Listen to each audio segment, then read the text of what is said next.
Well, it's the biggest story of the day, and about 4,000 personnel have been deployed as Cyclone Fani approaches the eastern coast of India, and it is expected to have a landfall between 10 to 11 a.m. 28 fully equipped teams have been deployed in and around Puri in Odisha, while 51 teams have also been positioned in the neighboring states of West Bengal and Andhra Pradesh. Rail and flight services have remained disrupted. As you can see from the visuals on your screen, Cyclone Fani is nearing the coast of Odisha, and the Prime Minister yesterday held a crucial meeting to review the preparedness of the Odisha government and the central forces with respect to Cyclone Fani. Well, let us tell you the preparations that the government has put in place for Cyclone Fani. 81 NDRF teams have been deployed, 21 alone have been deployed in Puri, 6 NDRF teams have been deployed in West Bengal, and 31 more are on standby. And what we are learning from the Met Department is that the landfall is likely to happen between 10 and 11 a.m.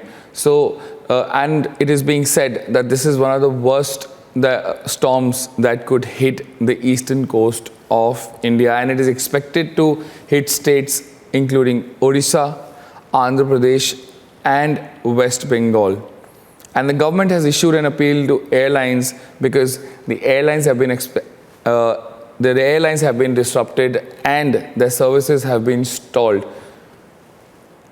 In Kolkata and Chennai, 220 trains have been cancelled. We have Anuj joining us on the phone line, who will be shortly reaching Odisha.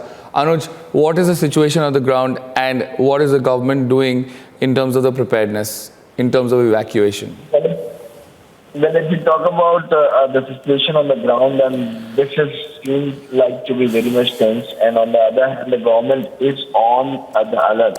Every measure has been taken by the government, not only by the state government, but as well as by the central government. Numbers of NDRF teams have been sent, numbers of other evacuation teams have been sent. What we have been told that this is around more than 1 million people have been evacuated from vulnerable districts in last 24 hours, and Gunjam and Puri evacuated more than 3 lakh and 1.3 lakh people respectively to save shelter. About 5,000 kitchens started operating to serve people in the shelter. So these are the measures taken by the state government and by the central government. So the situation at the ground level seems like to be tense. Explaining since from very morning what we are seeing, as we are on our way to Odisha, and we'll be reaching very shortly to Bhubaneswar also, but the situation is very much tense on the ground level. The people have been shifted from the area, the places have been evacuated. We have to wait and watch what exactly is going to be the capacity, and what we have been told, this is going to be around 200 kilometers per hour. If you talk about the situation on the ground level.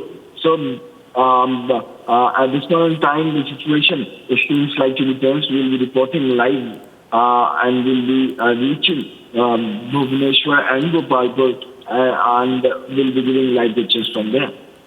Well, Anuj, stay with us. The latest information that we are getting is that Cyclone Fani currently is around 65 kilometers from Gopalpur and 80 kilometers from Puri in Odisha, which means that the cyclone could hit the Odisha coast by 10 to 11 a.m. as the Met Department has predicted. And that is going to be quite a severe situation given the fact that it is the worst cyclone storm which is expected to hit the East Coast since 1999. We can also tell you, our viewers, that 220 trains have been cancelled till now. And also, like Anuj pointed out to us, that the state and the central government have reviewed the preparedness and evacuations are underway. Anuj, in terms of neighboring states and the assistance provided by nearest state governments, what can you tell us about the deployment of forces which has been done over last night, given the fact that it is not more than a couple of hours before this cyclone hits the East Coast? Well, let me first come out to that, as you were pointing it out very rightly, that Met Department is keeping a very close eye on the situation, and what we have been told that this is going to be around 11 a.m. when this is expected that cyclone is going to hit the ground. On the other hand, if you talk about the neighboring state, then yes, not only the particular state, but the neighboring state is on a very high alert and keeping a very tight eye on the situation and trying to help the ground level situation on the for the people. And on the other hand, as the direction has been given by the central government, and this is around 4,000 NDRF personnel, including the other personnel who has been deployed to rescue or to help the people on the ground level, I would say. So, central government keeping a very close eye. On the other hand, the state. On the other hand, the neighboring state. So everybody is on high alert, and the people there have been already evacuated. On the ground level, the places have been, the people have Anuj, been like you asked, mentioned, Anuj, you mentioned the evacuation. Could you give us a bit more detail about where these people have been evacuated to? Because yesterday the Prime Minister held a meeting and all the state governments were reviewing the preparedness. Could you tell us where these people have been evacuated to, whoever are living near the coast? Well, what we have been told that there are special arrangements done by the government in the neighboring state. On the other hand, many of the people had shifted to their relatives or have been shifted to their known place where they can go. So at this point in time, the government is making arrangements to give them the shelter. Many of the shelter homes, we have been told, have been already made if any of the worst situation happens. So at this point in time, the government is, as I'm mentioning it again and again, is trying to keep a very close and tight eye on the situation for any kind of situation. But the Met Department, as you also pointed out, is keeping a very close and tight eye that when it is going to hit and what is going to be the speed. So this is to wait and watch what exactly will be coming out. But yes, everybody is on the high alert and the evacuation process is already on. The numbers of teams has been sent by the central government. This includes NDRF, this includes other forces which have been already deployed. And evacuation process, as we are telling it again and again, is already on. Right.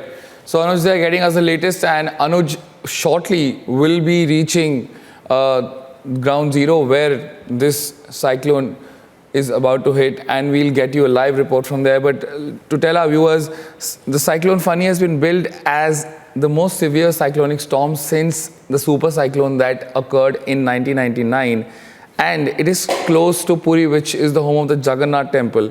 And in the path in which the Cyclone Fani is expected to hit lie around 10,000 villages and more than 50 towns, which means a significant amount of population is likely to be affected by Cyclone Fani. And all flights, including from the state capitals of Odisha and West Bengal, which is Bhubaneswar and Kolkata respectively, have been cancelled.